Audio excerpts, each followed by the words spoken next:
Blog Talk Radio.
To Beyond Paranormal Radio. Welcome to our special show today with Carol Malone from PACC. We had a very interesting conversation last time she was on, and there was a few things that she wasn't able to talk about last time, so I thought that we'd have her back again now that she is able to talk about some of these other things. So without further ado, I'll just say welcome to the show, Carol. Hey, thanks for having me. No worries. How's everything going anyway with the show and all that? Oh, shit's batshit crazy, brother. I'm telling you. Well, I always say better being busy than bored, but something tells me you've been a little bit too busy. Yeah, it's never a day off. I mean, you know, when PACC got into this, you know, we did mostly very well-known, you know, paranormal cases. And turned around, and now we're doing residential. We're helping family members. And, of course, our caseload has grown and grown. So we are actually incorporating other teams around America at this point and teaching them how to do forensics and, you know, trying to get it out there so, you know, they can step in and help some of our caseloads here in America and in other countries. Yeah, so what sort of private residence cases are you doing? Sorry, I think I missed that part. We've done several. Right now we have two that had their brothers murdered. It's still an unsolved case. A cousin, an 11-year-old, and a 14-year-old. So, I mean, we have cases coming to us all the time. And, you know, it's hard because we really love to reach out and help people, but because of our caseload at this point, you know, it's hard for us to get to every one of them. Having trouble fitting it all in, yeah. Are you broadcasting from HQ today? Yeah, actually we are. We are actually in the PACC headquarters. Absolutely. Yeah. Well, we had a very, very interesting time last time. If you remember, I was thinking we were getting all these technical difficulties, and it turned out to be EVPs. It's technical difficulties. Yeah, the asylum has a mind of its own, man. You know? It does, and I mean, like, they're the clearest EVPs you'll ever hear too. And I mean, it was something that I was chuffed about it afterwards, because I'm thinking any EVP you can get from the comfort of your own lounge room, it can't be a bad thing. I might play a couple of those, actually.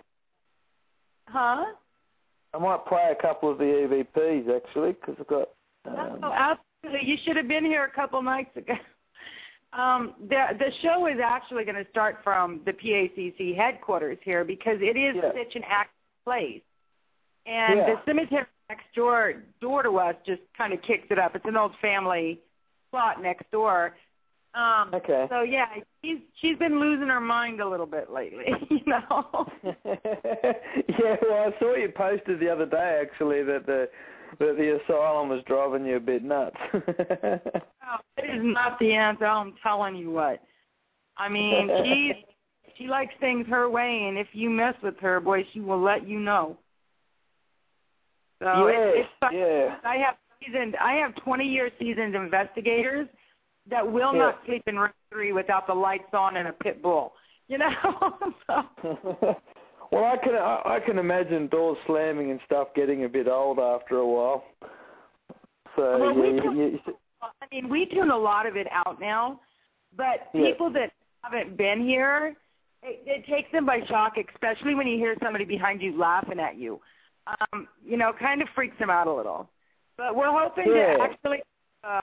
We're actually hoping to have it open at the end of spring, beginning of summer, for a full-on investigation for people. So we're going to just let them come in and investigate. Yeah. Well, I mean, I've kind of nicknamed it myself Tantrum House. Yeah. Actually, this is probably my favourite EVP that we got last time, and it was like this hello, like yelled over the air, and I'm thinking, what the hell's going on here when I heard this one? How far back is that effective? This is the first. I mean, this. Luminol can pull it almost up to 200 years. I love that one. Just yells out hello, like down the radio line. Yeah, this is the first place I've ever been into that we actually have spirits that argue amongst each other here. You know, I'm like, really? Yeah, well, we captured one of those arguments. I'll play that one. Cruel and Truth.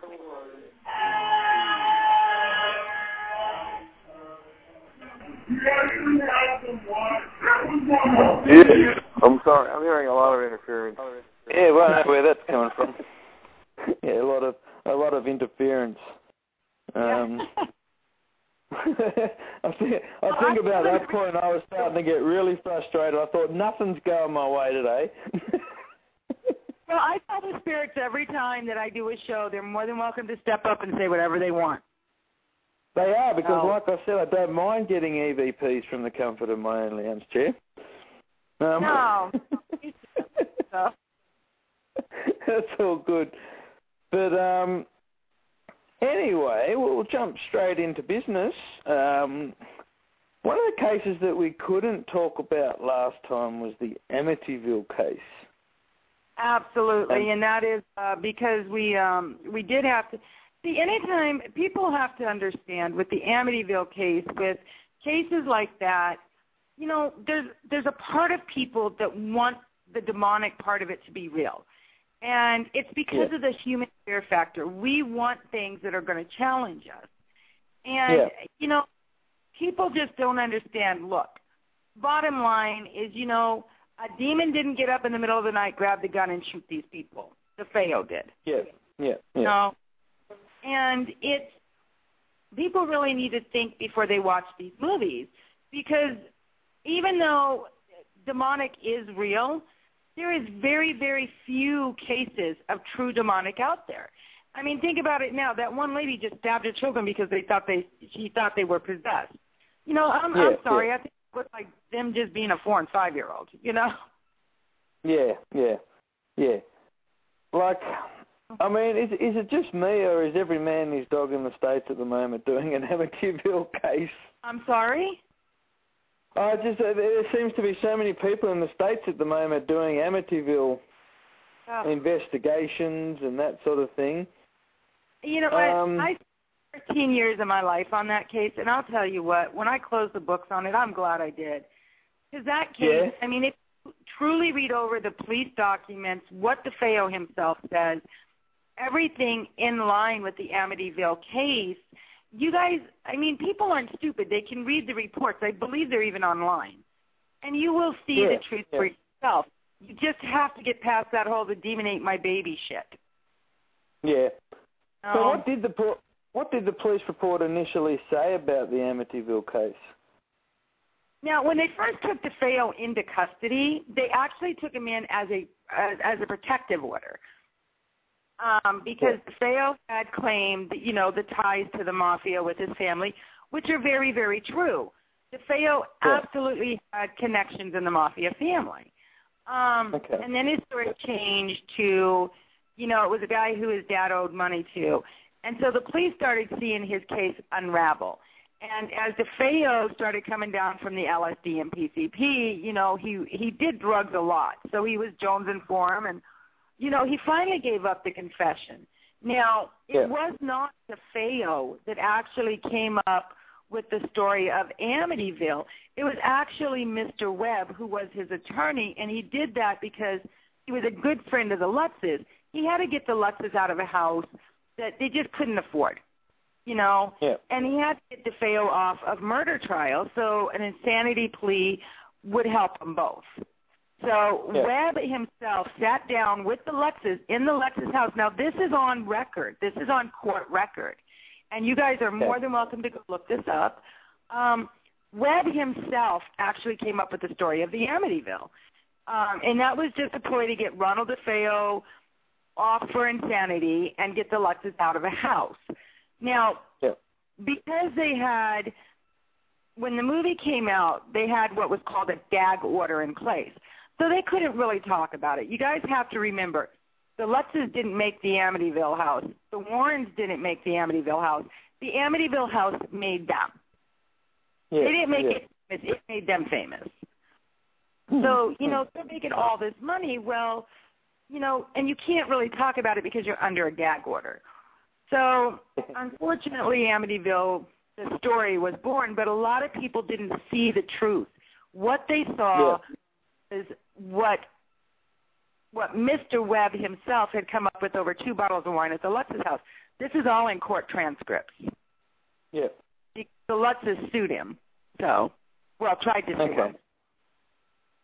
Because he still claims to this day that he was possessed, doesn't he? DeFeo changes his story every 4 years. I mean, you know, he claims, I think it was a couple years ago, he actually claimed that, yes, he shot his dad over the money. He was sick of the abuse. It was an abuse case. And then it was Don shot him. And then it was an unknown assailant. And then it was, you know, of course, I was possessed. And all these things. Now, I think the latest one was back to I was possessed. A dark force is what I think he calls it. Okay. If I'm not mistaken. So, but I talked to him, and he has no problems admitting that he wanted his father dead. Period. His dad was very heavy-handed. I mean, to be blunt, his dad was an ass, you know? He was mean to his kids. He was mean to his wife. He was drunk. He was an abusive father. He was an abusive husband. I mean, they really lived in a very bad situation. And when Ronald DeFeo grew up and found that his father could no longer take him, you know, like any child, he rebelled. Yeah. It doesn't really explain why he killed everyone. Why not just kill his dad? Well, you have to understand, the DeFeos were very rich. Yeah. And, you know, if you and your sister are plotting to kill somebody, you know, now, do I believe Dawn wanted her dad dead? Absolutely. Do I believe she had anything to do with the murder? No.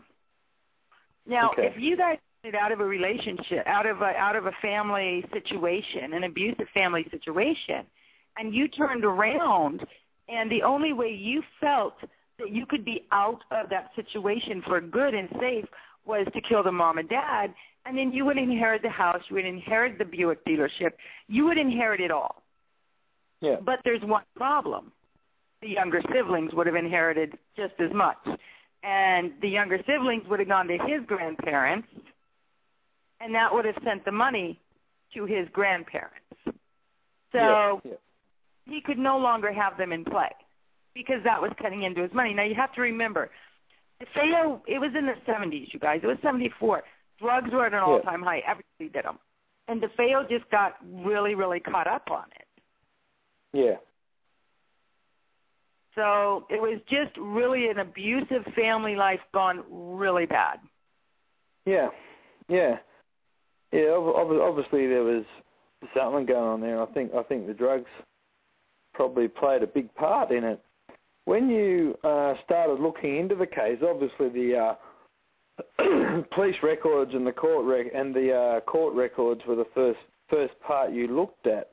But from that point, where did you head to investigate it from there? Well, like PACC does any case we have. For you guys out there, the crime photos are the most important part of the case. And the reason why is once you start understanding leviticity and you understand, rigor mortis and how the body breaks down after death and the pooling of blood and blood splatter, then you will fully understand a crime scene photo. That's why 90% of investigators, when they go into a crime scene, it is not the police that are there. It is the forensic scientists. And they're there for a reason, because you can look around and by blood splatter, there's 3 types of blood splatter. There's high velocity, low velocity, and medium velocity blood splatter. Yep. Now, tell by that blood splatter how tall the killer was, where they were standing, and everything about the killer, whether they were right-handed, left-handed. In the Kitty murders, the Cabin 28. Now, we knew from the crime scene photos that they absolutely knew their killers. And the reason why is most random killings, you do not make your victims comfortable before you murder them. That's something that in the human mind, if you have a connection to somebody, it's called a crime of passion. And the reason they do that is either extremely, extremely violent, or they cover them with a blanket. They make them comfortable before they murder them. Things like that. It's really taken an in-depth look into the mind of the killer. Yeah. And the last moments of the victim is what will truly break a case. And in the Amityville case, that was exactly what we did. We could tell by the original police photos from the crime scene that they were not shot in their beds with a .22 Marlin. A .22 Marlin is a very powerful rifle. It's a hunting rifle. And if you're going to pull the trigger from a foot away or less, that barrel is going to be a half a foot. There is blood splatter anywhere on the bed. There was no bullet holes. There was nothing. There was only what was classified as blood pooling. Now, blood pooling is what comes out of the wound after the body dies. So we knew right then and there they were not killed in their beds. There was no way there could have been because there was no blood splatter anywhere in the room. Oh. Did you happen to get in there and try and find out where they were killed, or? Well, we know they were killed down in, the basement, which is what was used. They had a pool table down there, and that's where the bar was. That was where the blood splatter was. Now, along with the blood splatter on Allison DeFeo's white tennis shoes. Now, the blood splatter on Allison DeFeo's white tennis shoes tell us one thing. She was wearing those shoes when she was shot. The blood splatter proved it. But those shoes were not on her when she was in her bed. Oh, okay. All right. So, and you they were killed down there. I'm sorry? Sorry, go ahead. Sorry, go ahead. I interrupted you. Now, you guys have to understand, after the murders, DeFeo went downstairs, ate a bowl of cereal, went upstairs, cleaned up in the bedrooms adjoined to Allison's bedroom, and then went downstairs and went to sleep. Woke up in the morning and went to work. So he had a long period of time in between the time that he had murdered the family members, just around after 11 p.m., to when he went to work at 6 a.m., 6:30 a.m., I'm sorry. Yeah. So it gave him that's a very cold, calculating thing to do, isn't it? Oh, absolutely. But you have to understand, once again, DeFeo claims to have seen the devil. Well, DeFeo, when they did his blood tox, he was on PCP and LSD. I don't doubt he saw the devil. I'm shocked that the dog didn't cook him breakfast at that moment, you know? I mean, that's a lot of mind-altering drugs for any person to be on. Yeah. Yeah, that is. There's many, many, many cases out there like this. It just so happens that Amityville hit the limelight because, first off, it was 74. It was, it was in Long Island, New York. People didn't even lock their doors then.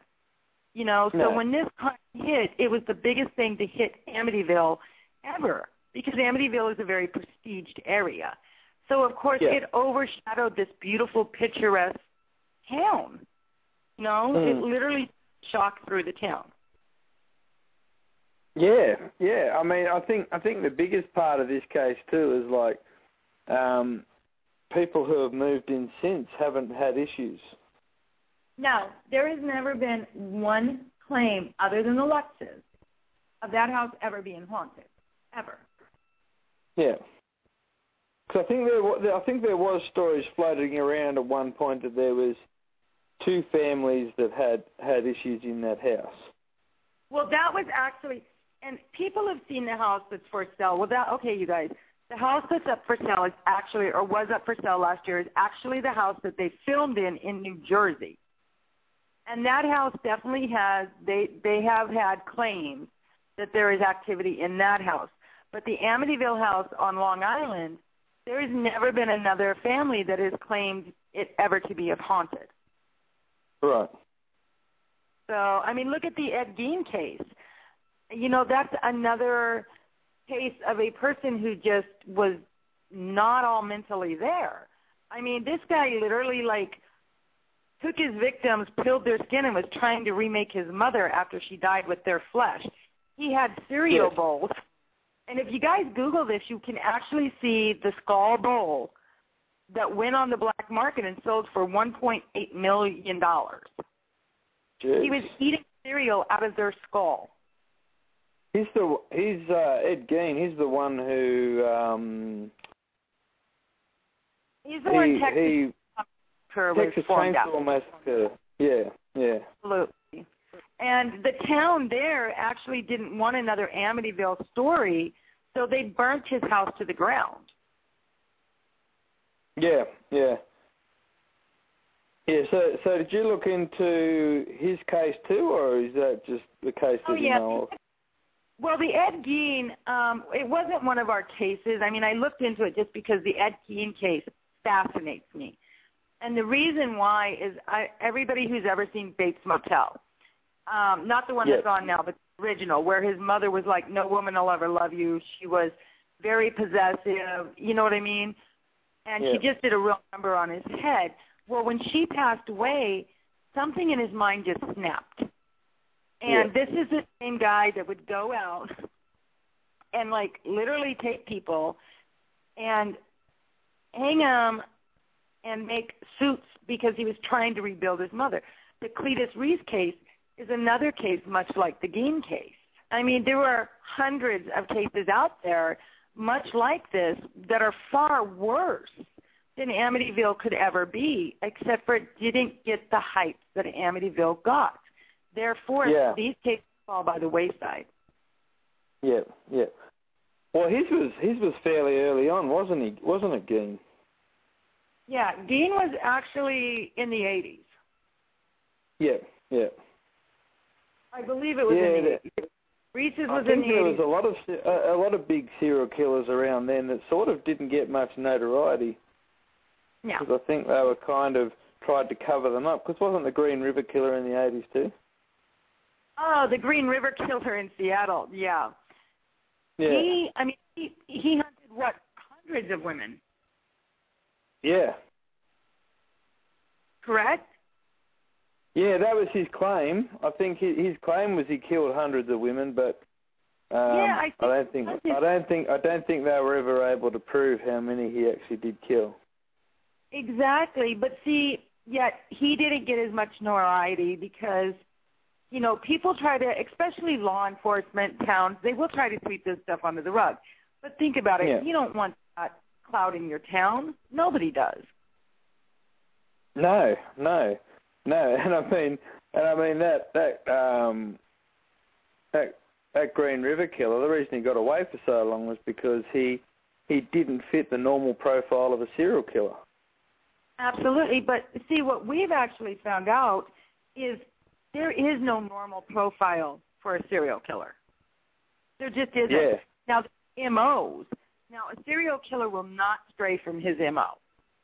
It's just hardwired into his brain.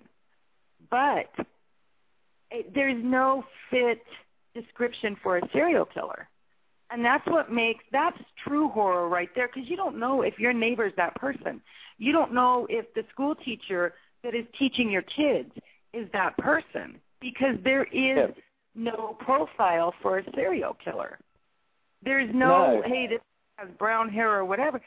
There's nothing like that, and that's the true horror of things. Yeah, and I mean, I don't know if this fact is true, but I mean, I've heard at any one time, I mean, even just in Sydney where I'm at, there's like, they reckon there's up to 10 active serial killers at a time. Exactly. Well, the Long Island serial killer, never been caught. Yeah. And he's still out there. Yeah. Well, they believe him to still be out there.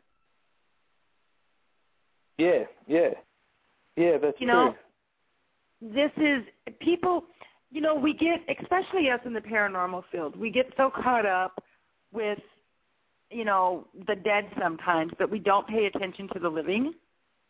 Yeah. And if we really truly looked around, it's not the dead that should frighten us. It is the living. Oh, yeah.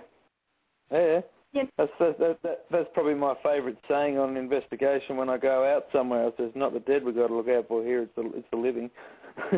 Yeah. My favorite saying is, I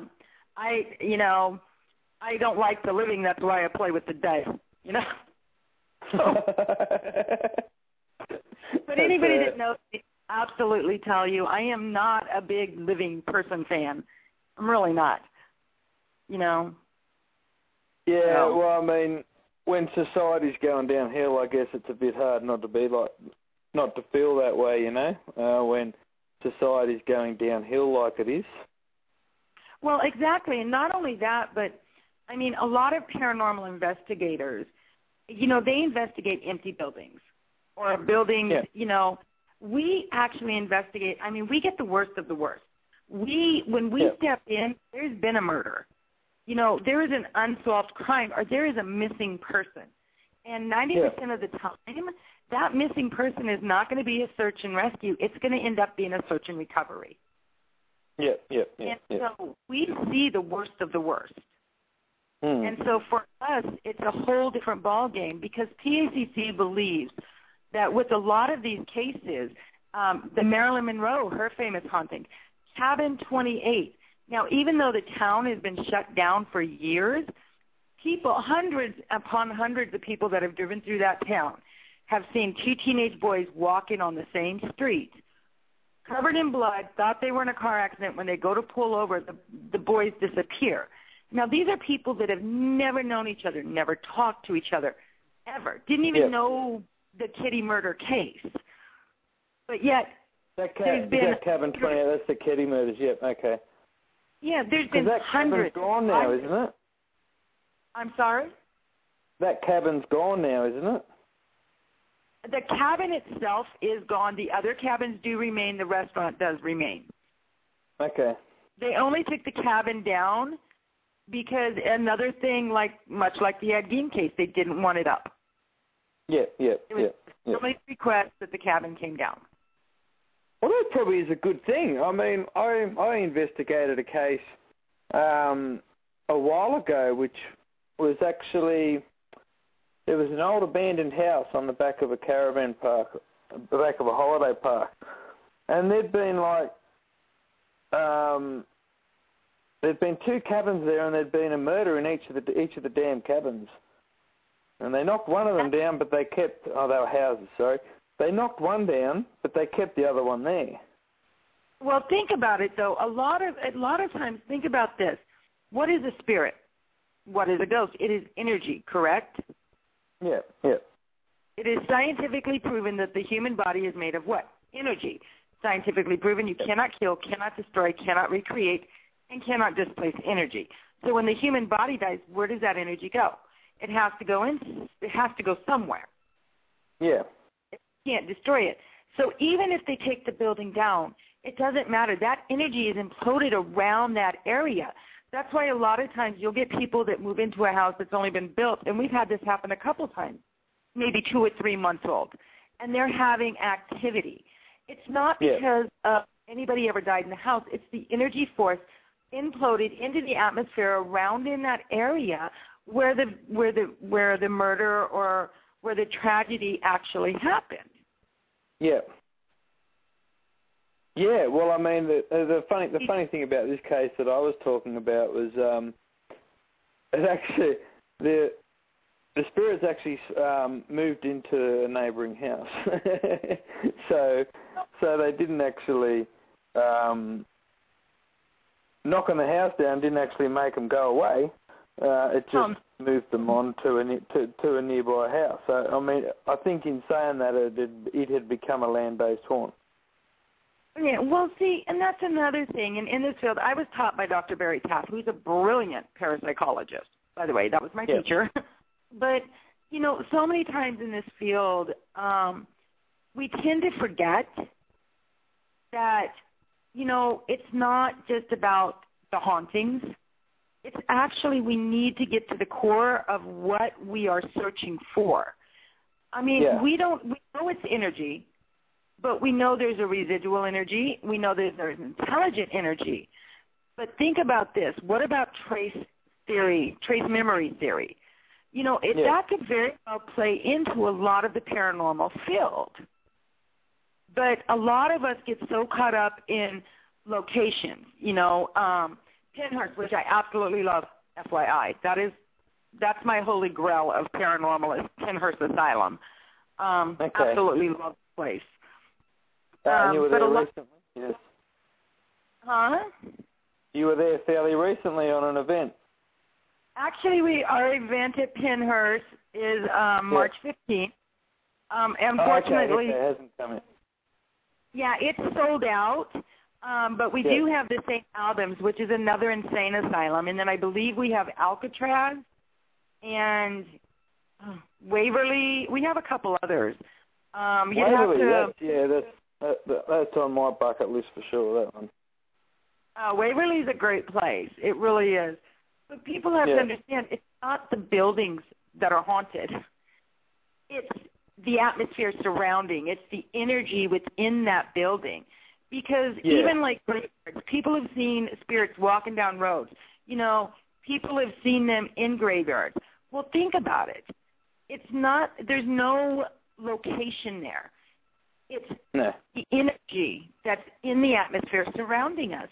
And we, as the paranormal investigators, have to figure out, first off, what type of energy is it that actually makes it that strong to be either a residual or an intelligence. Yeah. Are we having feedback again? You're getting feedback. Here we go again. I'm not getting that. Really? I'm not getting feedback here.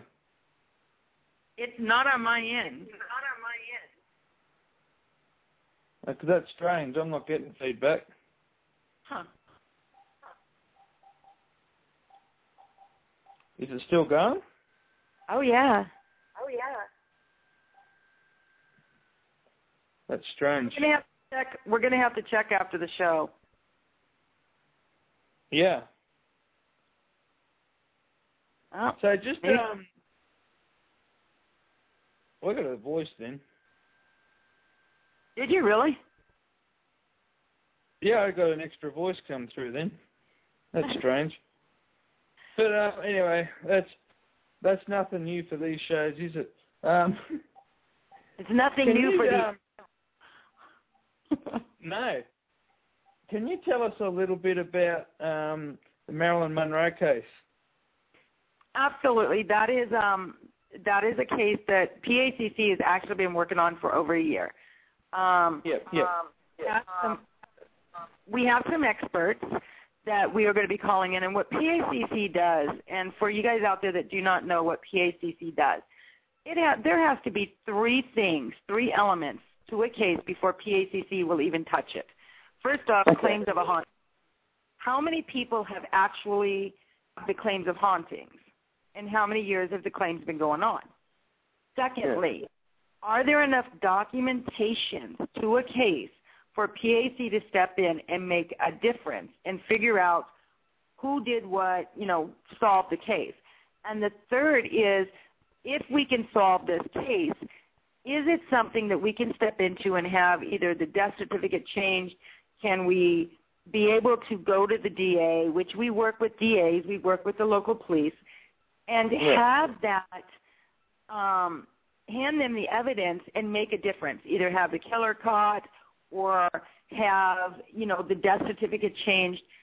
What is it that we can do? Or even with the Poe case, have history itself changed.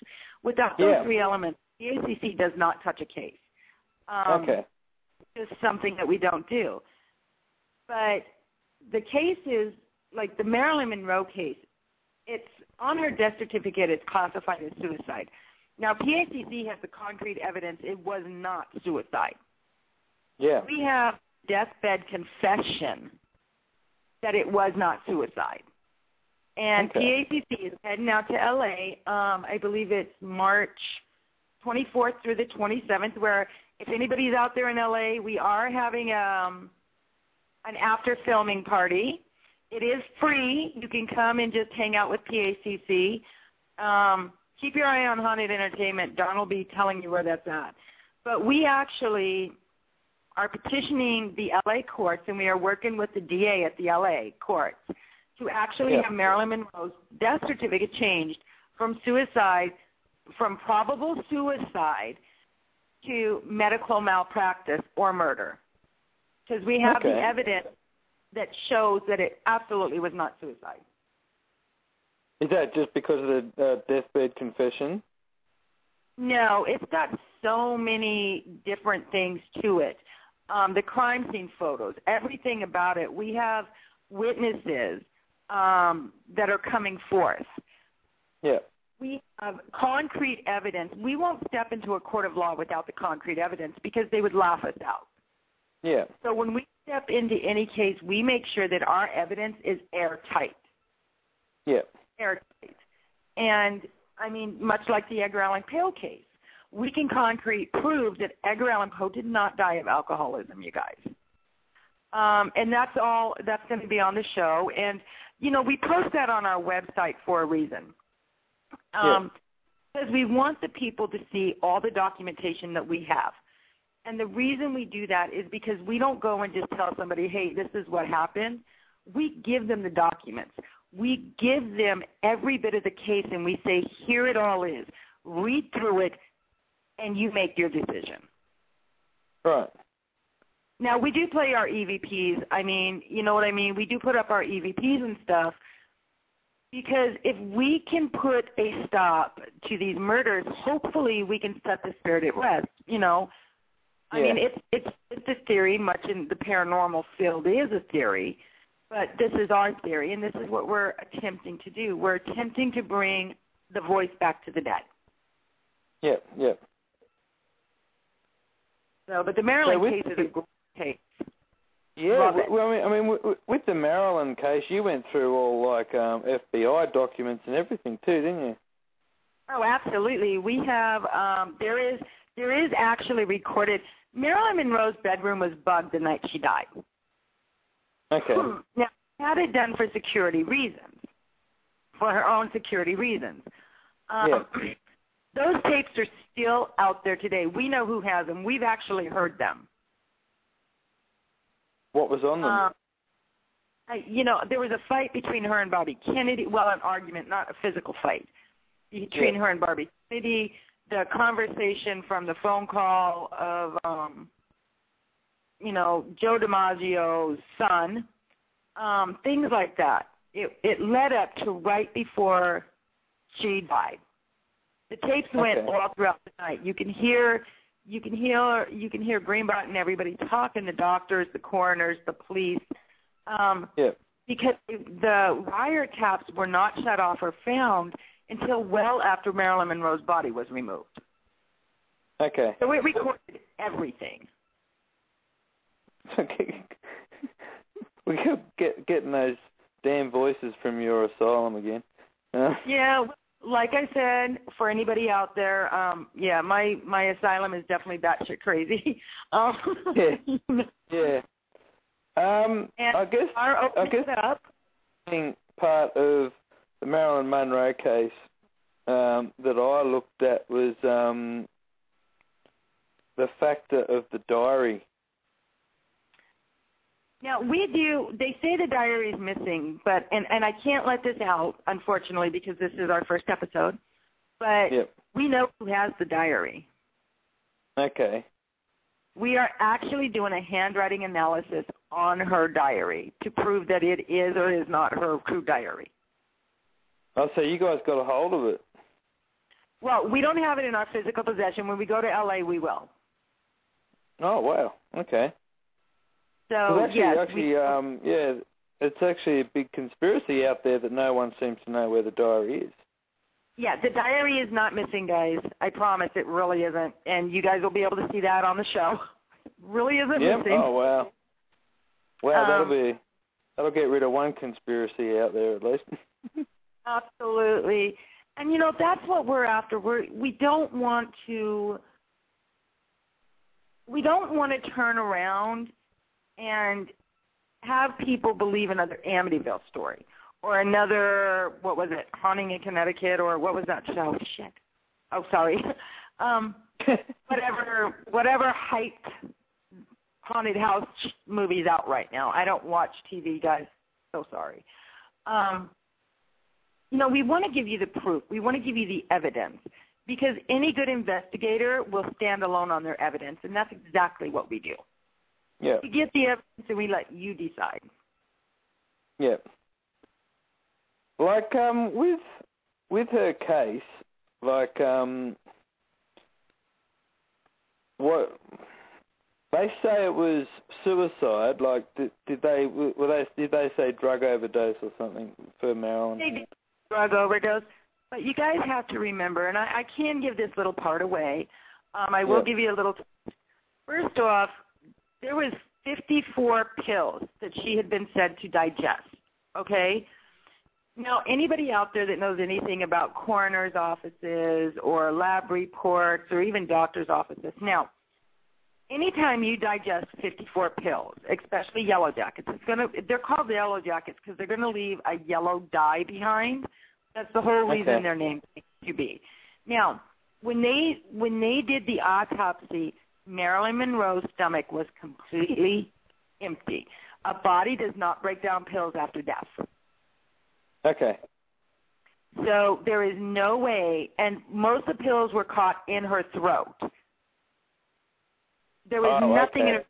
There was no food, no pills. When they did the blood work, there was no medication in Marilyn Monroe's bloodstream that would have traced back to having digested that many pills. And it's funny, like no one feeding themselves pills is going to have that many pills stuck in their throat and keep shoving them in. Well, the thing of it is with the prescription she was on, she would have been dead after 20. She would have gone into a coma because they were very, very strong medication. They were sleeping pills. It's the same thing Michael Jackson died from. Oh, okay. So in order to digest 54 of them. That's a lot. That's not happening.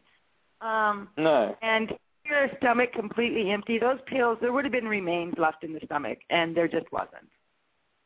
Yeah. Yeah. Now, I believe we have actually online. We have that FBI file on our site.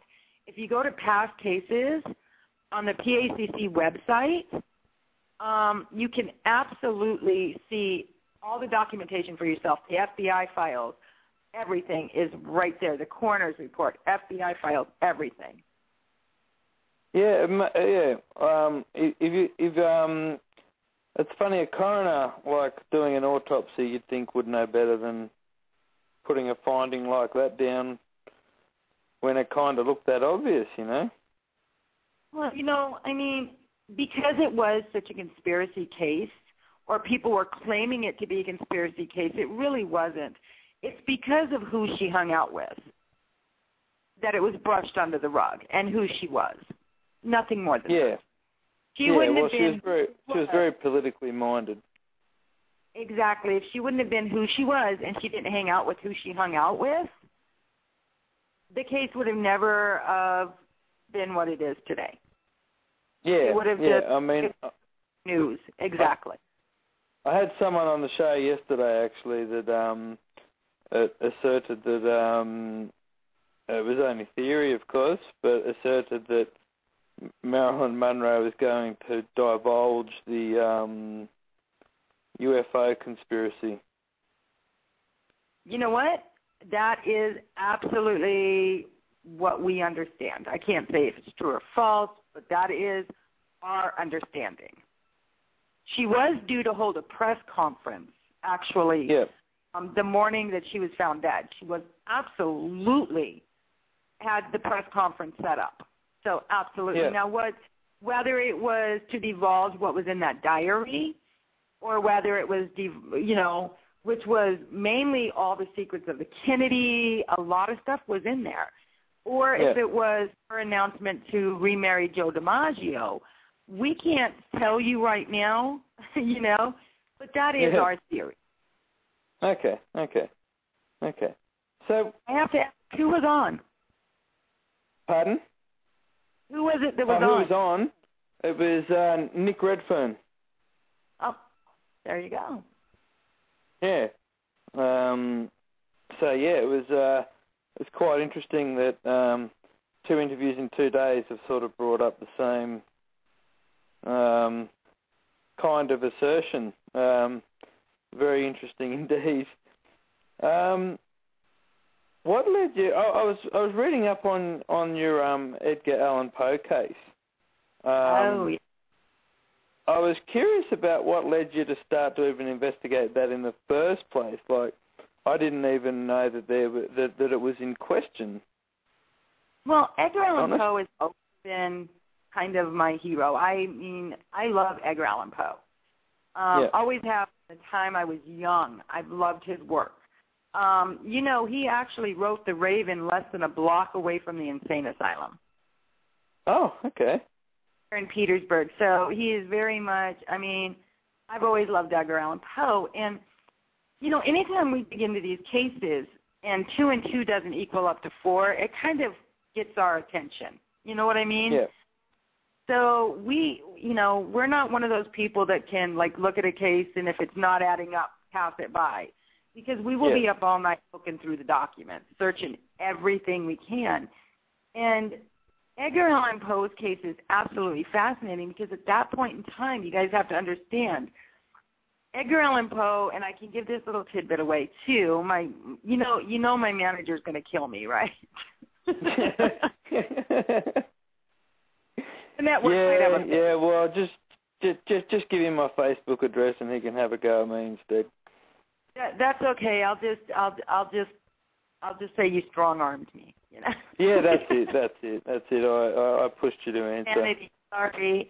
A lot of people think that Edgar Allan Poe actually died in the streets. He did not. He actually died in a hospital. Okay. So the Edgar Allan Poe case, just because history has it written wrong, nothing about the history books for Edgar Allan Poe is right. And that is what PACC is working on, is we are actually working with the Historical Society and having that changed, because we have the evidence that we know every step Edgar Allan Poe took on his last week of life. And PACC is actually going to take every step he took right down to the train ride.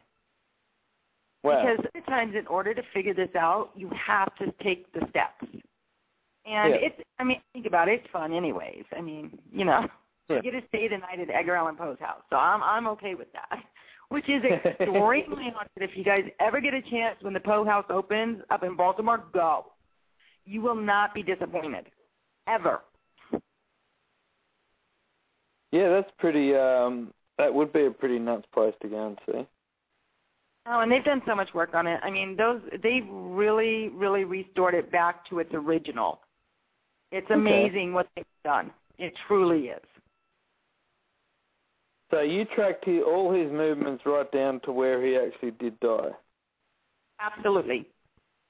Absolutely. Okay. We take every step Edgar Allan Poe took that last week of his death. And that's different to how he was purported to die.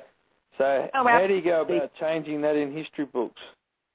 Well, because we're working with the historians, we're working with, I mean, we don't just go out and do these cases. We work with DAs. We work with the police department. We work with undertakers. We work with, you know, the historians.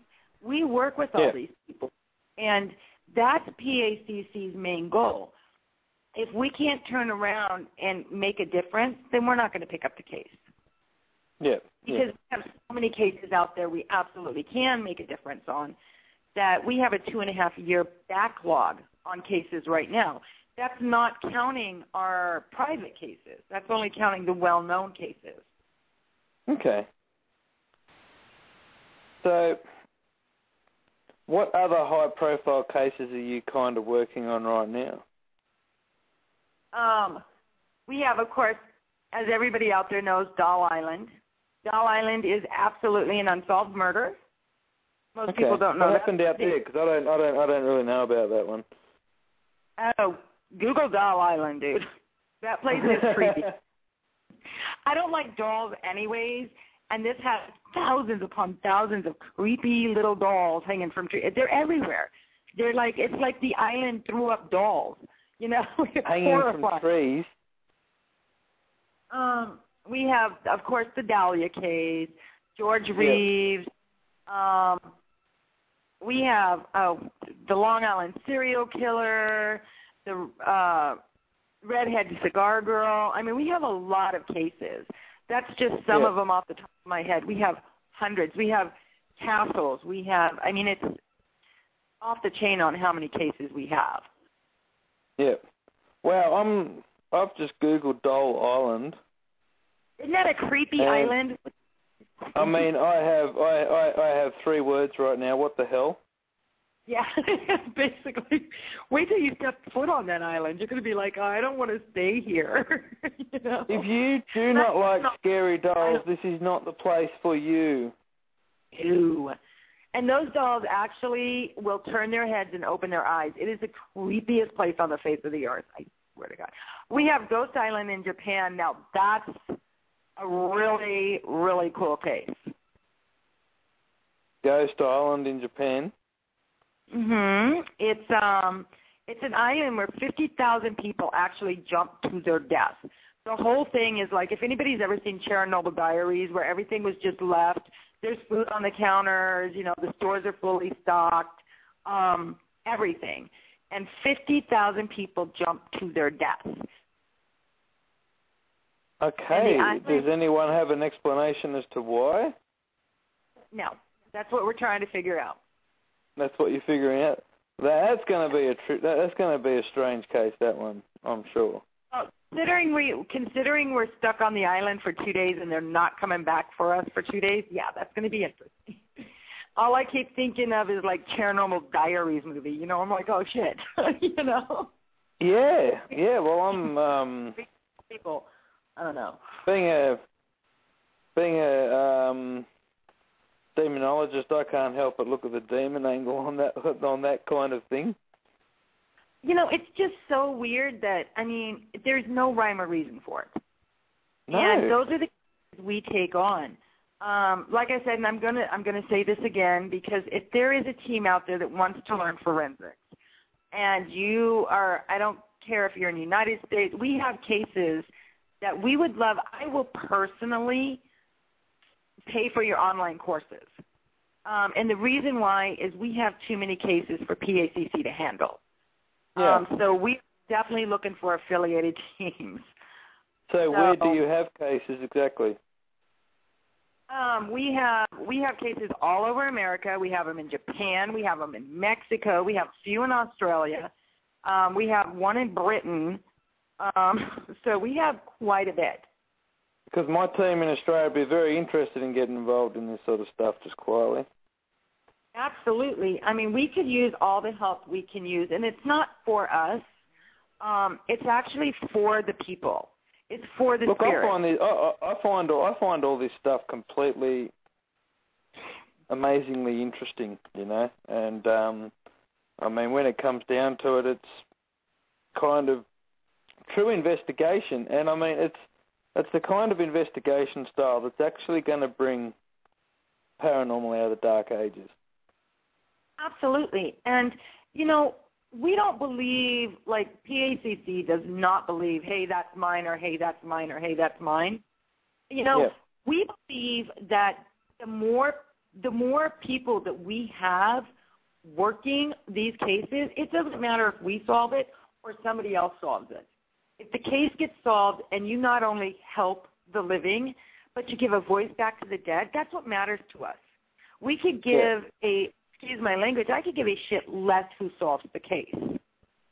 As long as it gets solved, that's what counts to us. We want to be able to help the people. The paranormal field has gotten so catty. It's like, oh, that's my location.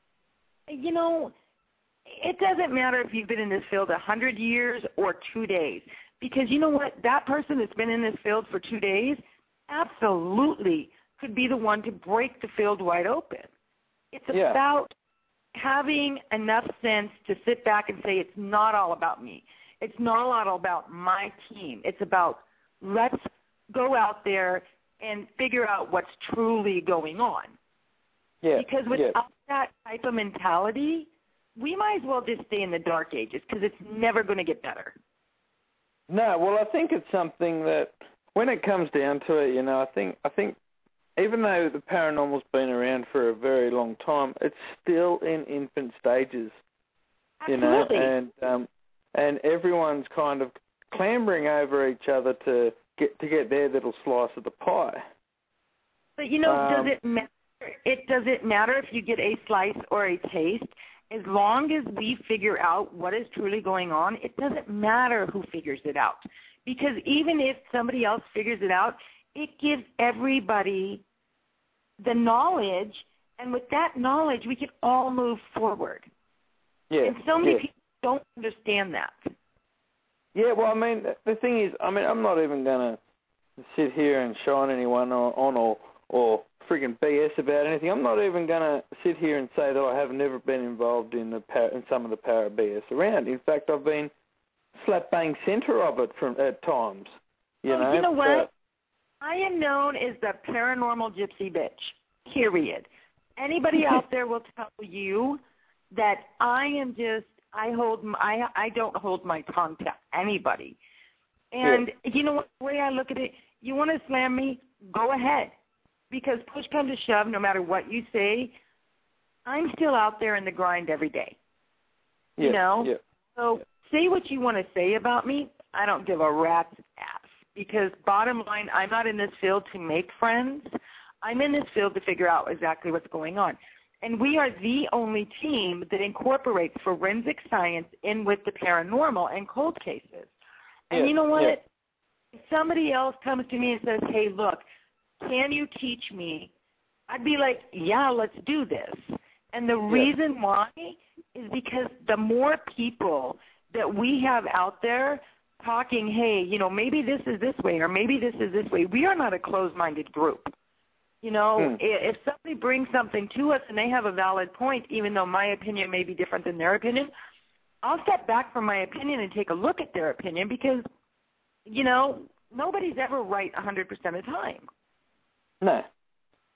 Well, you see, I think it kind of came to the point where all the para BS was taking away from my enjoyment of it, and it just got to the point where I just turned around and went, nah, I'm not getting involved in that crap anymore. I'm just doing what I do, and I'm enjoying what I'm doing. Exactly. And unfortunately with para at the moment there's elements out there that are still trying to drag me back into it. But you have to understand. But wait a second. Think about every paranormal group out there. Think about this. If your name is coming out of their mouth, that means you're on their mind. That means you're doing something right for them to be so upset that they're going to give you free publicity. It's free publicity. Take it. Regardless of what anybody says, doesn't matter. Yeah. Yeah. I mean, there is no publicity. Publicity is publicity. Last time I had somebody slam PACC, my site went up 300 likes. 300. So go ahead because I'm all the likes you want to give me. Huh? Yeah. Yeah, I can't complain about that. What I might do is I might play a bit of a song, a piece of music anyway, and then I'll have a drink and stuff, and then we'll come back and we might talk some more cases because I still want to go through the Kurt Cobain case and some other things that we could discuss in relation to your cases. Absolutely. Kurt Cobain is my favorite, so yeah, All definitely. Right. All right, well, I'll play this music, and then we'll come back with that. All right, talk in a few.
back, everybody. So, Carol, Kurt Cobain's case, your favourite case, is it?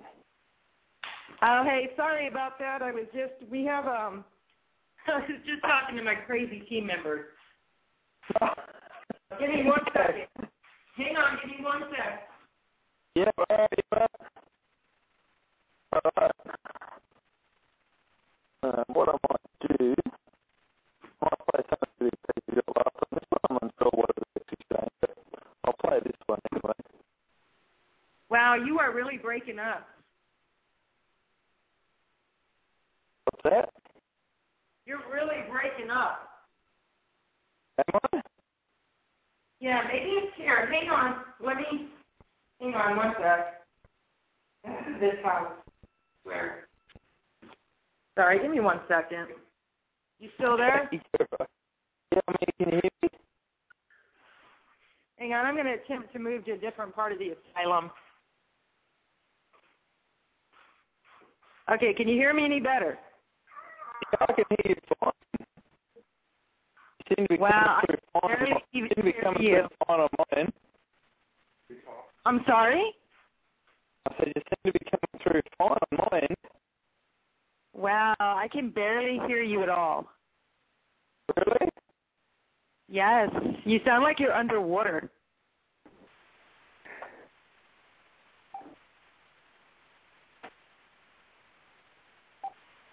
All right, how's that?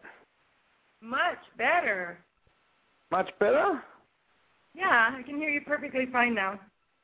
Oh, that's good. That's good. I love technical difficulties.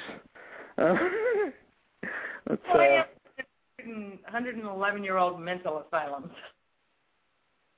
Yeah. Oh, well, I just switched phones. Sorry. Oh, there goes the damn voices again. Yeah, it's like I said, got to check the EVPs because she's definitely crazy. Yeah, well, I'm going to be checking this episode again later on. I can tell you that right now because I've gotten a few clear ones again, I think. But anyway, let's get on to Kurt Cobain. Absolutely, one of my favorite cases. And Yeah. I think the reason why Kurt Cobain so much is because, first off, when I was in Seattle, I didn't live far from where he killed himself, or where they said. Let's rephrase that. Where they said he killed himself. Okay. You know, so I know the house very, very well. You guys have to understand with the Kurt Cobain, like I said, once again, a little history on PACC. We do anything a forensics team does, handwriting analysis. We did a handwriting analysis on the Kurt Cobain suicide, proclaimed the Kurt Cobain suicide letter. And it came back to Courtney Love's handwriting, not Kurt Cobain. Interesting. So we can concretely prove beyond a shadow of a doubt that Kurt Cobain did not write that suicide letter at all. It wasn't his handwriting. So that's it. That's interesting. What do the authorities say about that right now? Well, we're working with them now. Like I said, that's one of our other cases. We're working with them right now, along with, once again, you guys look at the crime scene photos. Okay? People are very smart. All you have to do is take a look at those crime scene photos, and you can see Kurt did not shoot himself. There's no physical way Kurt Cobain shot himself. It's physically impossible. Okay. And the reason why is they claimed he shot himself with a rifle. Once again, another rifle, go figure. They claimed he shot himself with a rifle, but yet, you know, the trigger, with that particular rifle, you can't pull a trigger with your tennis shoes on, people. Not happening. We've tried. Doesn't work. No, that wouldn't work unless it's a short barrel. Yes. It's just, you know, like I keep telling people, the crime scene photos tell the whole story. And anybody who wants to learn, you know what, I would be more than happy to teach you. Anybody on our team will be more than happy to teach you. Just reach out to us. Yeah. And we will teach everything we've learned, everything we know. And, you know, hopefully, you know, you can even come up with some things, because it's always better to have more eyes on a crime scene than it is fewer. Because what I might miss, the other guys pick up. And push come to shove, once again, it's all about solving the case. I don't care who solves it. It gets solved. It just means a case off my plate, you know? One question I do have is, when have you, like some of these locations the bigger locations around the States, have you sort of done cold cases within there? Oh, yeah. We get into places most people could not get into. And I believe that Jim Junot is going to, one of the other people from the PACC team is actually going to be calling in. Oh, okay, cool. Because I think what Waverly Hills kind of has cold case aspects to it as well, doesn't it? Yes, they do. Because I think they say that that some of the doctors there were doing strange experiments. Well, you guys have to remember, this was back in Dr. Freeman's days. Now, Dr. Walter Freeman, and like I said, it's a lot of history, so you have to really like history and going over documents to be able to like, you know, the cases we take on. You have to understand, back in those days, they didn't really know the cure for tuberculosis. They didn't know a cure for a lot of these. They were just finding out about, you know, translocal lobotomies. And they were all very experimental at that point in time. So a lot of times they would open a person's chest and set him outside. Okay. You know, because they believed that the sunlight cured it, things like that. It was very, very new in the medical field. So Walter Freeman is actually the first person who ever did a front translobal lobotomy. And he did it with his own icebox at Northern State Hospital. Yep. I think we got Jim on now. Is that you, Jim, online now? Yes, it is. Hi. Hey, welcome to the show. Hey, how y'all doing? Just Not too badly at all. Yeah, I'm sorry, I had basketball games I had to work tonight, but I'm here now. Well, that's good. That's good. It must suck working weekends. I'm very fortunate to have a Monday to Friday job, so I get my weekends to myself. But that leaves me never. Never ever. No, our job just keeps going. I mean, I don't think Jim and I's had a day off in 8 months. Oh gosh, that's like when we're not working our regular jobs, or then we're working paranormal. Yeah. Yeah. Well, it's a 24-hour-a-day, 7-day-a-week job. Yes, but because I think every day every day you're kind of posting, Carol, that you're sitting there going through crime scene photos. Oh yeah, definitely.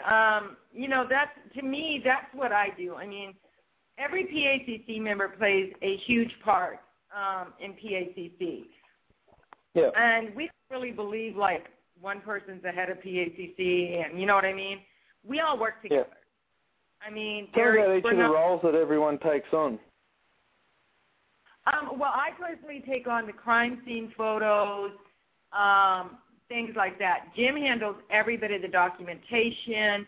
Mike and Ray handle the equipment setup. Tamala handles the case management, and then Jim, me, and Maureen do the forensics. Right, and I'm usually the one sitting behind the computer or haunting the libraries, Yeah. trying to find the forgotten artifacts. Right. I guess all the big, what do you call them, like National Archive type places would be very handy for your work too. National Archives, Library of Congress, I take advantage of a lot of resources that are available. A lot of people don't realize how many resources are available. You just can't stay online. You got to go and do the old style, digging through the books and looking at old newspapers, that sort of thing. Yeah. Like, a lot of your information, I guess you'd have to get through the Freedom of Information Act. Do you ever have any issues where they just turn around and say, well, no, we're not giving you this information? No, because anybody out there, and I'm going to give you a little secret here. Any case that is, I believe it's 25 years or older, falls under what's called public domain, which means you have the legal right to have any of those documents. Anybody who has been convicted, any case that has, for instance, the DeFeo case, anybody has the right to those crime scene photos. They have the right to the documentation. They have all the right to everything the police and the detectives have. And it is because it is 100% public record. And you have the right to have that.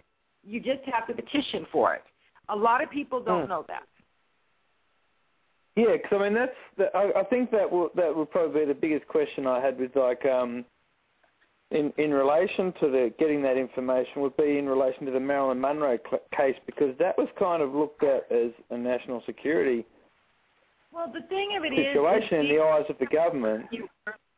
Like I was telling you earlier, we have very key witnesses. We cannot mention their names, but we have key witnesses that have evidence that nobody else has. Nobody. Okay. And we were lucky enough to be working with these three individuals in order to change the Marilyn Monroe death certificate and petition the court of law. So we were lucky enough to be able to obtain those. And they all asked the same question when we first started talking to them. The same question: how did you find me? Yeah. And Our answer is that good, That doesn't sound like the most welcoming of hellos. No, but once people find out what it is we do, that we're not just your everyday paranormal team, that we actually are a forensic science paranormal cold case team, and that we actually are not out there just to investigate your house, but we're out there to actually help try to solve this. We have so many that open up to us, it's not even funny. I mean, we have guys right now that are just like, hey, come stay in my house, And these are very, very, very high sought-after people. Yeah. Right. I mean, that's amazing. Once they start talking, or once we start talking to them and telling them what we're doing, then all of a sudden they open up. Absolutely. And it's really thrilling to hear that, so it's amazing. We haven't had a door slammed on us yet. Knock on wood. Out of curiosity, once you first started off doing this, I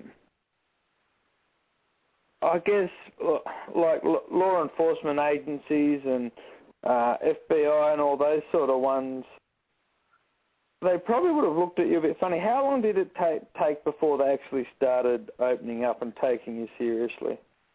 Oh, years. Mm-hmm. They didn't start taking us extremely seriously until I solved my own son's murder. Okay. Then they started taking us seriously. When we turned around and had evidence that the police didn't have, they started taking us seriously. Yep. I guess, after a few cases in, I guess they'd have no choice but to take you seriously, would they? Yeah, well, PACC is actually, I know that a lot of people think that PACC is a new group. We're really not. PACC has been around for 17 years. We've paid our dues. Trust me on that. Yeah.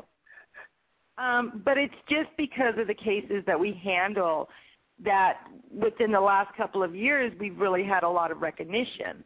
And it's because of the hard work that we've put into it that we got that far to the recognition. I mean, it's not till, what would you say, Jim? About 2 years ago, right? About 2 years ago, yeah. I mean, 2 years, all of a sudden things started to turn. Yeah, because see, PACC, we were perfectly happy just solving these cases and being a nobody in this. You know what I mean? Like, because we didn't have drama. But then once we started solving them, of course, people started taking notice. And it blew up. I mean, PACC took on a life of its own. Which case do you think brought you your best notoriety, so to speak? Would that be the church case? Everybody after is either the Marilyn or the Cabin 28. I'm sorry. Did you say church case? No, the church case. Well, we're the only team that has ever been called in by the diocese, by the Catholic priest, the diocese, to solve one of their cases. Oh, we actually got to investigate a Catholic church, which was really kind of, I mean, that was amazing. It was. Right. Absolutely. Well, what it was is there was a church and a Catholic church, and they were seeing, the whole congregation was seeing blood on the walls, on the floor, and they couldn't figure out why they were seeing it when it wasn't there. And, of course, they had a grave marker outside that said 10 unnamed soldiers. So we decided, I was talking to the priest. He came over and actually blessed the asylum because the asylum used to be a whole lot more batshit crazy than she is. Okay. We can say that? Okay. I'm telling you, this place was, when we first this place, the owner would not walk in the door. I mean, it was that bad. That's probably a good sign. Not nice. Jim can tell you this. So we started talking, and the diocese like, okay, we'll give them the permission to go in. And when we first started going in, because PACC does not just go in and do a paranormal investigation. That's not what we're about. We do a lot of digging. We do ground penetrating radar. If somebody says there is a body here, we're going to ground penetrate that radar. We're going to take the ground penetrating radar over the ground to see if there is or is not a body. Right. Things like that. Well, we had ended up finding 11 and a half soldiers. Don't ask me about the half. No clue. Yeah. And we have been able to I think you can put two and two together if it was a battle soldier, yes. Yeah, we have been able to put names to all 11 soldiers, something the military could not do. Now, not only that, but when we went in and luminoled the place, we did indeed pull blood from 150 years ago. Wow. We did pull blood, and we actually have that, I believe, on one of our sites. It was amazing. I mean, when we pulled that blood, the whole team was taken back. Because it was Carol really had to stop me because I'm the kind of person like, oh, we found bodies, let's start digging, and and they kind of like. They kind of said, no, you can't do that. If you take him into somebody's house, he will open your doors. He will open your drawers, open your closet. Nothing off base to Jim. It's like, Okay, so on any investigation you guys in, everyone's got to watch Jim. He will open your drawers. He don't care. Jim's the quiet one. He doesn't say much, and I'll just go in and go, what's in here? You know? Yeah, he's not locked. He is going in. Period. I guess that's inquisitive minds. Yeah, I have to touch everything. I was like, okay, let's do it. Yeah, I always tease him about that because he seriously has to touch everything. Was there any other cases that you kind of like I guess haunting cases, of course, that you actually did find bodies that people didn't know were there, apart from the 11 and a half? Well, the police didn't believe us with the church. Remember that? I mean, Carol, the police kind of looked upon it as, oh, let's just pacify these people, and run the ground penetrating radar over it just to shut them up. And then they found, when they found the bodies, they were like, maybe we were wrong about these guys, So, and all of a sudden, that's when the whole door opened. Exactly. I mean, what pull a body? Yeah. Well, see, and that's another thing. When you pull a body, people start to be like, "Whoa, wait a minute here," So, and it's so weird because that is a perfect example of what PACC does. Now, since we've given the names to the soldiers in that church, they haven't seen the blood anymore. There has been no more haunting in that church. There has been no more claim of haunting. Oh, wow. So it was like an unfinished business situation then. Exactly. And, if, like I said, if we can help both the living and the dead, that's what we're about. Carol, have you mentioned the Pennhurst yet? Yeah. Well, I haven't. I just touched on it. I haven't really mentioned it. Oh, okay. I'm sorry. I came in late on this. Oh, please go into it then. Hold up, you guys. Did anybody hear that? Yes, I did. I heard a click. Brett, do you have children? No, I heard kids' voices. I have children, but they're not in the house this weekend. Huh. All right. Were there children in that asylum of yours? Oh, yeah. The Otis kids. But they're buried in the cemetery next door. Okay, so they're visitors. Could very well be. Oh, jeez. I might have to start interviewing you every week. We seem to be getting EVP gold out of you.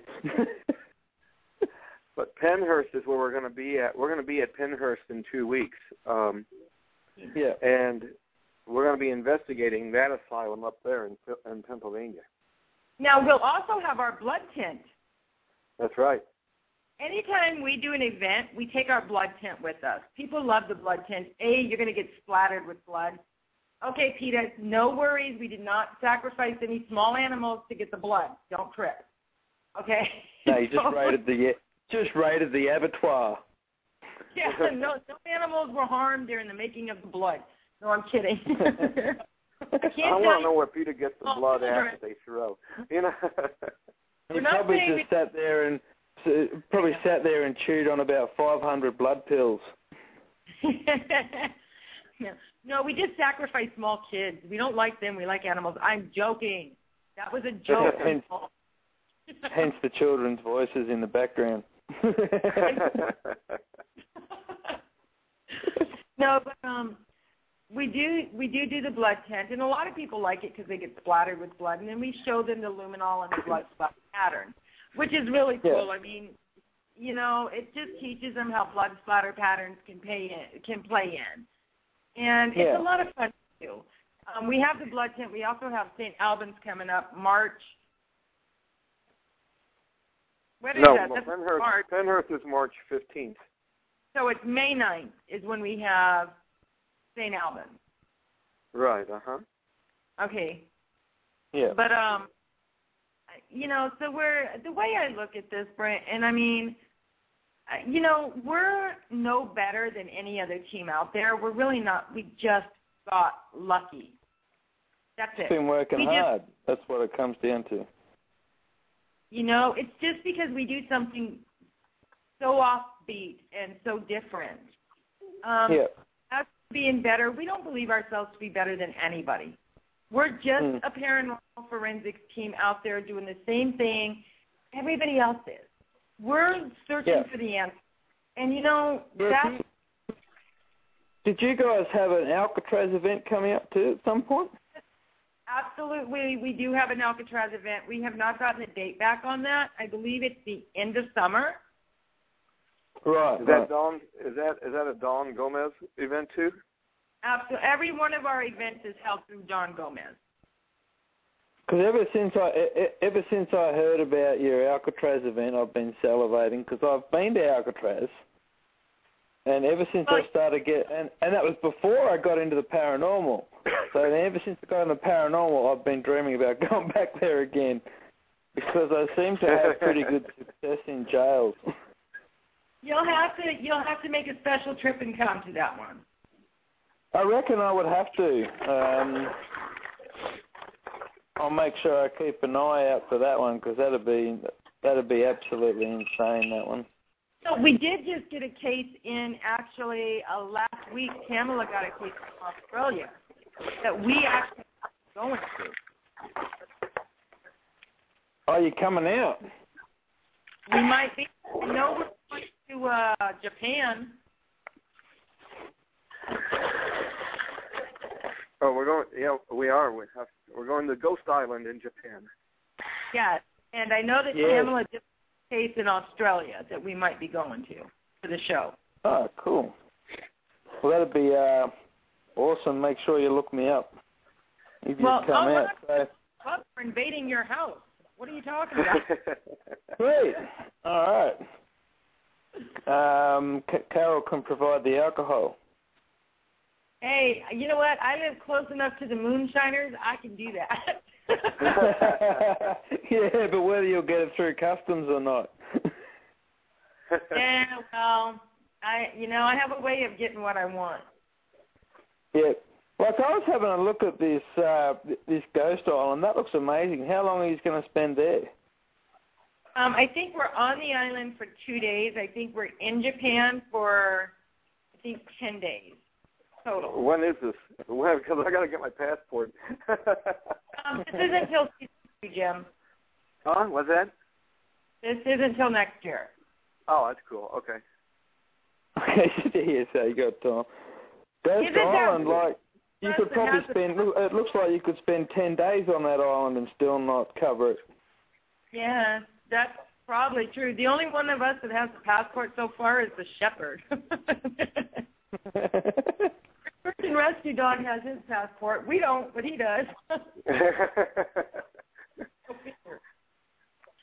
So having a look at pictures of that Ghost Island, like, there's some pretty damn big buildings that are just left sitting there on that island.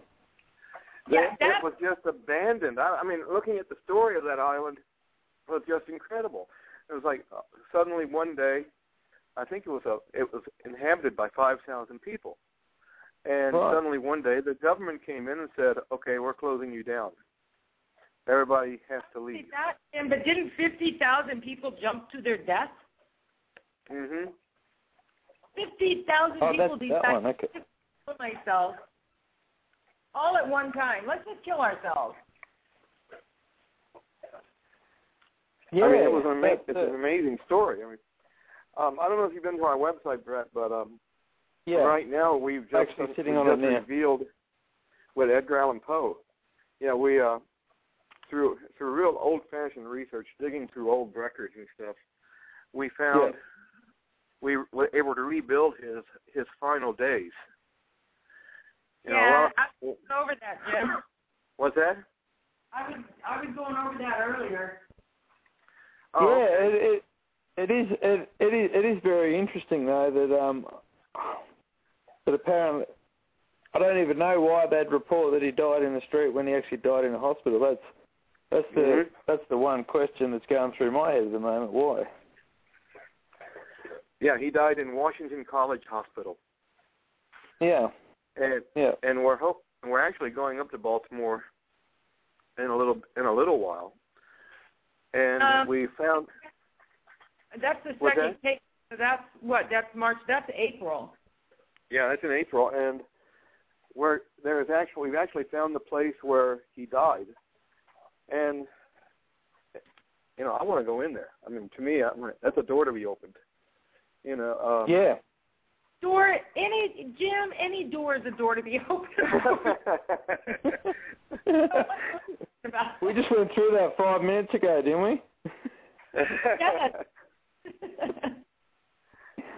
I was just thinking too, if you guys are going to go to Japan, like you should go and visit like that suicide forest. Have you heard about that one? The suicide cliffs. During World War II, when all the people.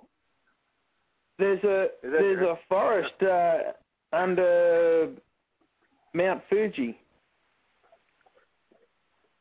I think it is, yeah. Cool.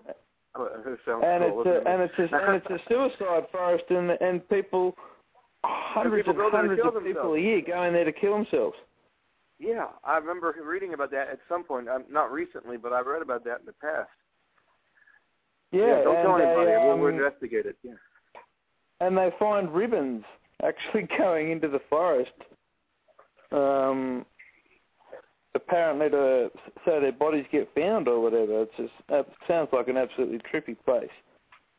Oh yeah, I mean you're not going to have a problem getting me on Ghost Island, but I'm telling you what, our managers are going to have to take me off that island kicking and screaming because I'm not going to want to leave. Well, it depends. Are all your managers and everything very interested in the paranormal? Yes. The Sea of Trees is what you're talking about in Japan. Our managers, Dawn is, actually our booking agent has been in the paranormal field. Our managers, and production, Nick and Tim, I think Pinner's is going to be their first paranormal investigation. And see, this is going to go down. Because I'm a morbid person, and I get like story out of people freaking out. So we're going to put Nick and the head of the network that we're going to be on in the morgue and shut him in there. Just like that, you know? We'll see you in the morning, okay? If you want to sleep, just open the door. That's kind of very mean. No paranormal experiences whatsoever, and they've got to go to that island first. Yes, they have to be initiated. Wow, they don't get to go to a mild cemetery or something to get over their fear of the paranormal. They've got to get chucked straight onto this friggin' island. Yes, straight up. They've got to go in the morgue by themselves at Pinhurst. Yeah. Actually, I'm pretty sure you could find a scarier place than the morgue in there. Well, actually, because the morgue it's near the basement, it is one of the most active places in Pinhurst, is in the basement. Okay. So, once you hear those cages rattling and there's nobody there, it's freaky, you know? When you hear children screaming and there's nobody there and you're in a pitch dark room, it's freaky. I mean, there's still full cages in there and stuff, is there? Well, the cages are still there, yes. Pinhurst still has everything there that it did have. The Mayflower building does. Okay. It's funny, some of these places, that they've just left them to the point where everything is still there. Well, Pinhurst was shut down for abuse. Yeah. And it sat for a very long time until Timothy bought it. And we're just lucky enough to be good friends with Timothy. This Pinhurst event it's every red cent of the money that Pinhurst brings in is going to St. Jude's Hospital. Yeah, that's awesome. And we have we're lucky enough, I feel very honored. We have 2 Make-A-Wish teenagers that their wish was actually to be on an investigation with PACC. You don't know how honored I am. I mean, that is the biggest honor I think that can be bestowed on a human being. Yeah, I think that's amazing. That's awesome. So I'm excited to meet them. I'm excited to go. It's going to be a great event. It really is. Yeah. Well, I mean, it sounds like an absolutely insane location, and seems very active. PACC and Don Gomez, we actually hold a lot of events, and the speakers that come, the teams that come, the people that help out, the people that set up, people like that, we're not getting a penny. We don't ever ask for anything because every red cent that we make goes to charity. Yeah, that's good. That's awesome because there's not many out there doing that, I've got to say. pit. We're lucky. We're very lucky to have Don Gomez as our booking agent. We really are. So we're just really lucky that we ended up with Don Gomez as our booking agent, is what it is. Yep. Like I said, we're not better than anyone. We're just lucky. That's a question I haven't asked yet, Jim. Yeah. Carol was saying her favourite case is the Kurt Cobain case. What's yours? Oh, Marilyn Monroe. I mean, I've got two, Marilyn Monroe and Edgar Allan Poe. I mean, the older the case is, makes my mouth water more, okay? But because it's more of a challenge. The challenges with Marilyn Monroe was, it's been 50 years ago, and a lot of the people who were there are gone now. They're dead, and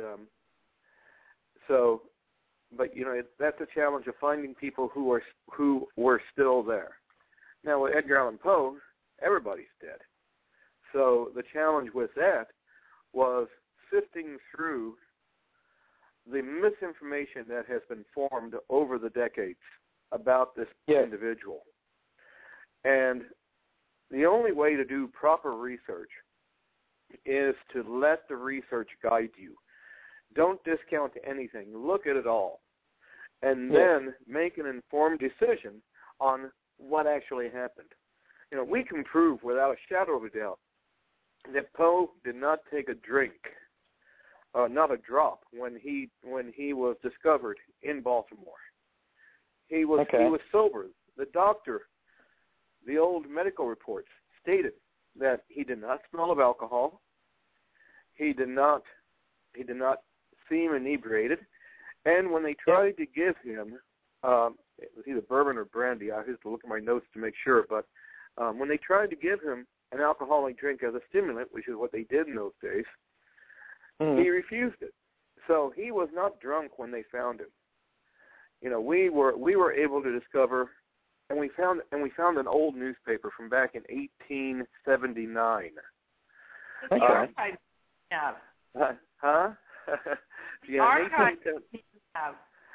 The 1879 St. Louis Republic had an interview with a man whom 4 years earlier had excavated Poe's grave. They had disinterred him, and he's now buried, they think, in the spot where he is now. They're not really sure exactly where he's buried, to be quite honest. Okay.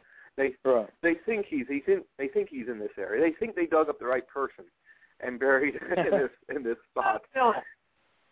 And I mean, and when they picked up the skull, he held Poe's skull, and he heard inside the skull cavity something which he thought was a rock rattling around. Well, we know now by forensic science that the brain is one of the first organs to liquefy. Okay. And so the only thing that would be inside the skull would have been something that was either hang on, I'll let my dogs out. Okay.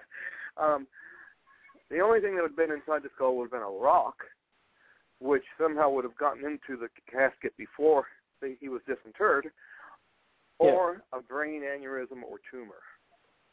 So, you know, so now you have a cause of death. And looking back, Poe, when he was in the hospital, people didn't realize, or at least they didn't realize that he wasn't drunk. Over the years, that story got built up. And what happened is that when he got to the hospital, the doctor was able to ask him questions, and he was able to answer the questions. Yeah. And as you'll see on the website, we found things that point to lucidity. He was not. You know, he was passed out in a bar. Yep. And they took him to a relative's house who refused him and said, "Get that drunk out of here." And they took him to the hospital then. The doctor said, "He's not drunk. Let's put him in a room. Let's care for him, but we don't know what's wrong with him." The medicine in that era wasn't as advanced. There was no X-rays or anything like that. No. So, but then we found an 1847 medical report that a doctor, I want to say neurosurgeon, they didn't exist, but a neurologist, I mean, for the want of a better word, an expert in neuroscience at that time, diagnosed Poe with a brain lesion. Well, a brain lesion is fatal. I mean, that's a ticking time bomb. Yeah. And what happened is that we were able to point, without a shadow of a doubt, that Poe suffered from a brain aneurysm or a brain tumor. Yep. He passed out in a bar. They took him to the hospital, where he expired a few days later. Okay. You know, but so much stuff has been written by people over the years. His death became a cause célèbre, or cause célèbre, I'm sorry, for the temperance movement. You know, this is what happens when you drink. You know, Poe was a drunk. Now he's a great genius, is dead. Drank himself to death. Don't drink. Well, it played well, and people believed it. But it's not true. He didn't drink himself to death. He died of a natural death. But it's all goes through the research. Yeah, I guess when I was reading up about what you guys did with the Edgar Allan Poe case, it struck me about the movements that he was doing. How did you track all that? Oh, that was ancient Chinese secret. Anyway. We can't give everything away here. I told you I was going to ask the hard questions, Carol. Unfortunately, we have to pass on that one. Are we going to pass on that one? Okay. Yeah, we got to plead the fifth on that one, brother. Sorry. Yeah, we can't give everything away. We got to keep some things to ourselves. I don't want to. Yeah, I wouldn't be doing my job if I didn't ask, eh? I know. All I can say it was about a month's worth of intense research. Yeah. Right. Okay. And me calling Carol every night, going, "Look what I found," you know. Yeah, that's the size of it. You know, we have so many fascinating cases. It's really unbelievable that we've been able to get these cases. I mean, I love every second of it. Yeah. Yeah, like, I mean, it's just fascinating, like, and it really is, you guys, like, getting in there and changing history. And especially in relation to, like, even Marilyn and Edgar Allan and even the likes of Kurt Cobain. Yeah, Kurt Cobain. Now, don't get us wrong. We're not the most loved person on Kurt Cobain. Courtney Love actually hates him. That's all right. Oh, I wonder why. Gee, I don't know. I think I could probably hazard a guess. But, you know, the way I look at it is, you know, like I said, the cases that we have, it blows us away, some of the cases we get. I mean, when we get some of these cases, we're like, no way. You know, so it's absolutely fascinating sometimes to just be able to sit back and go, wow, we really got this? Yeah, look, I'm gonna even hazard a guess and say there might be some government departments out there that aren't too impressed with you either. Yeah, we get handed quite a few cases.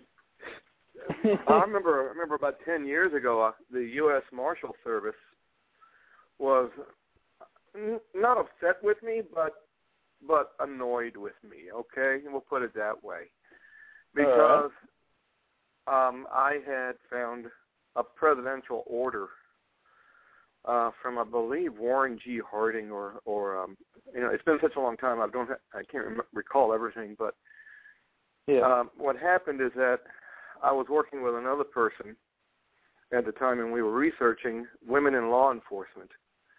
And I came across a presidential order appointing a woman to the first U.S. Marshal back in the early 20th century, and the United States Marshal Service didn't recognize it. Oh. They didn't recognize this person because they said it was somebody else, like in the 50s. And they go, unless you give us concrete proof, we're not going to recognize it. And I said, well, I've got this presidential order from the President of the United States. I don't know if that's good enough. Yeah, and their response was, oh. And then they had to rewrite their history books.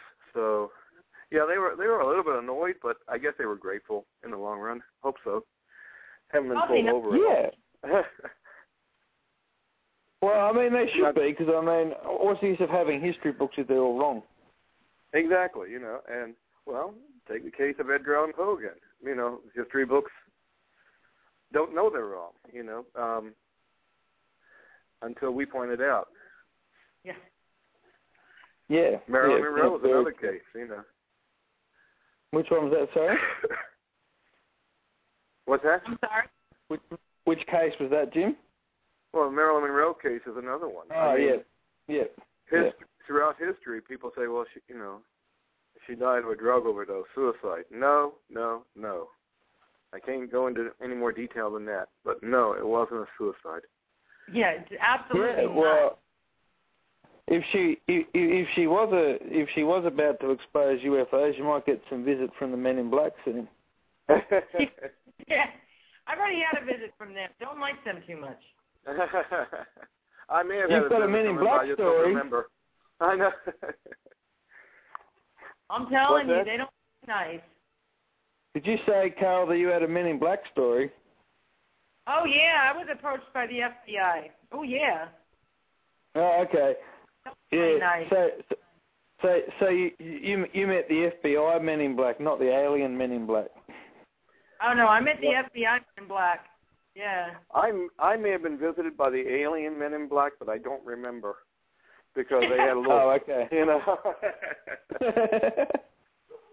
If you've seen the movie, so were you threatened by the real ones, were you, Carol? I'm sorry?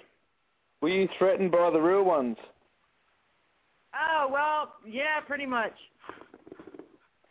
Yeah, that doesn't sound like much fun.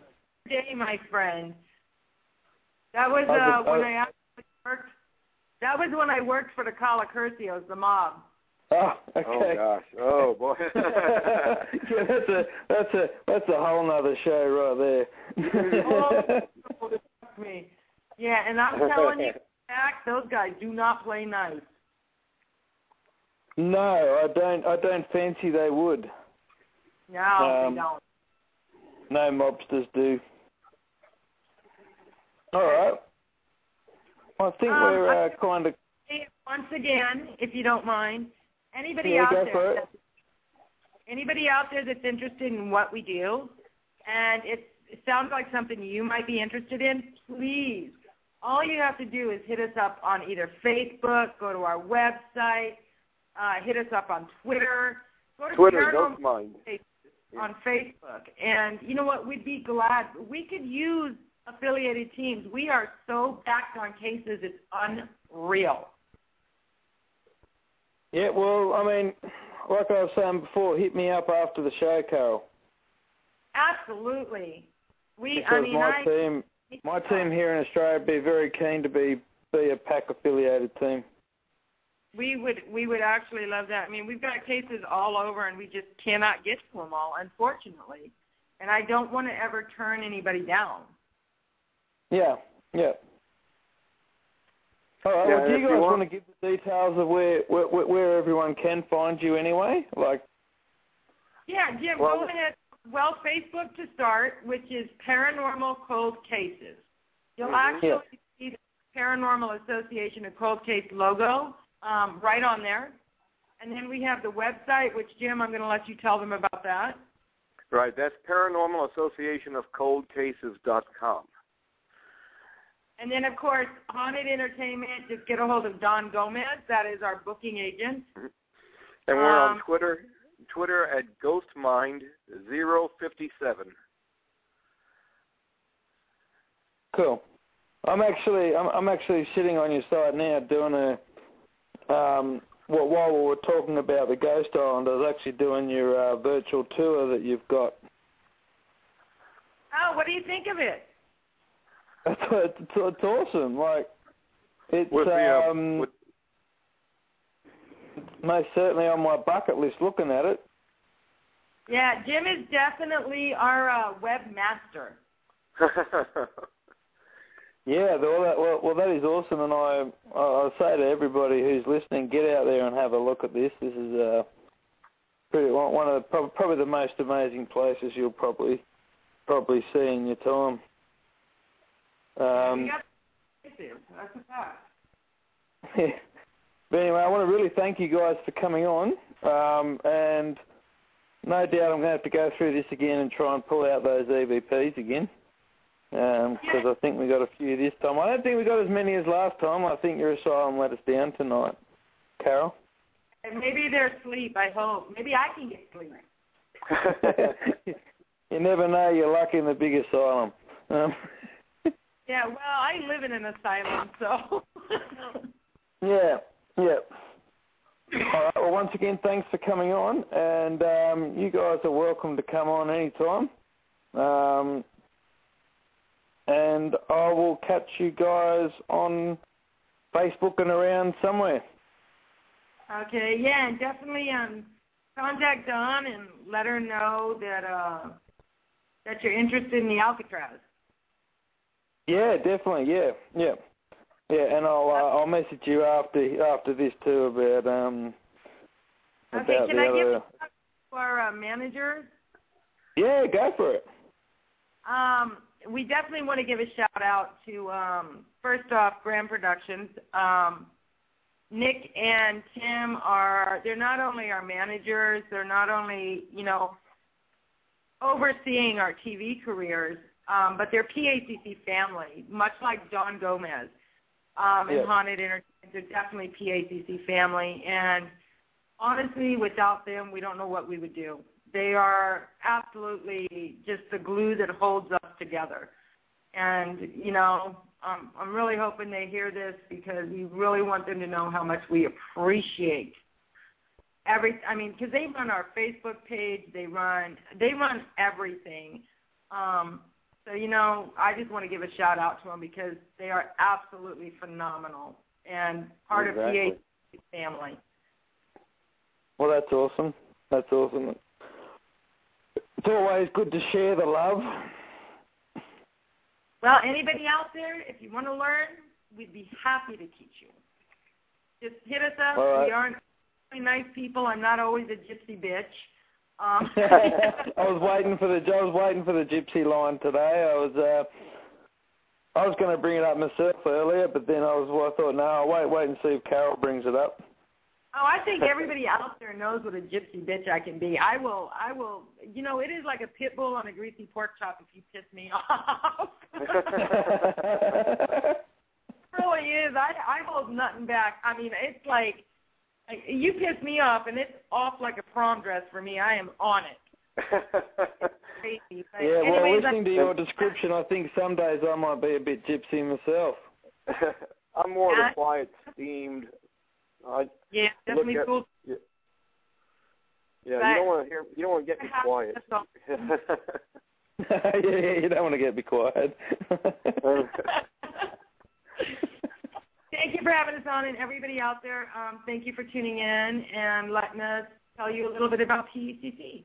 Thank you. Thanks for coming on. It's been great talking to you guys, and I hope everybody can tune in next Friday for our next show. I've been a bit slack. I didn't pull up what the next show is. But I think it's Deborah Robinson and Kalila Smith on our next show. So thanks very much, everyone, for tuning in, and we'll see you for our next show. When we call this